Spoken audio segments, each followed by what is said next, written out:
In the beginning, before the pulse of mankind, Mountains slept beneath seas of mist, and the heavens themselves had not yet chosen their constellations. It was in that primordial quiet that life stirred, not small, fragile, or uncertain, but colossal. the first giants rose not as children of men, but as elder offspring of the earth itself. Now, let us open the annals and chart the rise and fall of this great ancient civilization. Their birth was an act of geology as much as divinity. The molten veins of the planet cooled into Here, the mythic merges with the mineral, the stone-born, beings whose first movements sculpted. To those who came after, these tales would seem mythic, yet the myths themselves. Perhaps in the world's deep prehistory, that imagination was not entirely false. In this epoch of forming worlds, there was no distinction between body and landscape.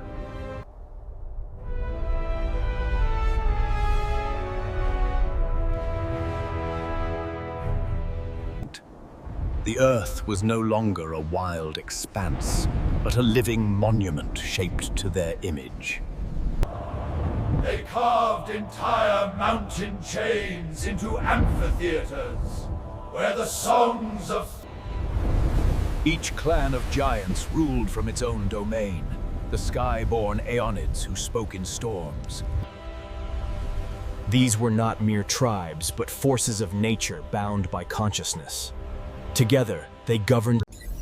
Their language was not spoken, but resonated. Thus, their word was law in the most literal sense. A single utterance could bend the crust or part the sea. For a time, harmony prevailed. The earth thrived beneath their stewardship. Yet within this divine order lay the first seeds of discord.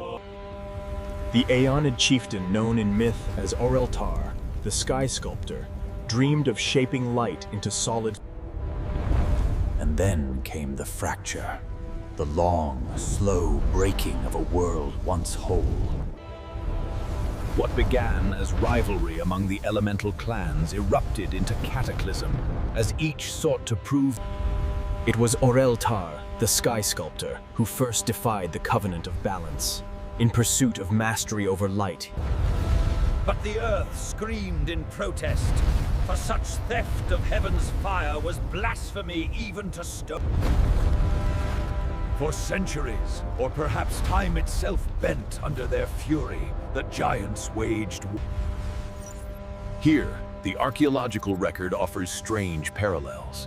Layers of iridium, traces of The truth lies buried beneath epochs, yet the symbolism remains. Creation. In their pride, the giants had forged their undoing. The pillar of dawn cracked the sky and rained down stars. Some legends claim a few fled beyond the veil of the atmosphere, becoming constellations.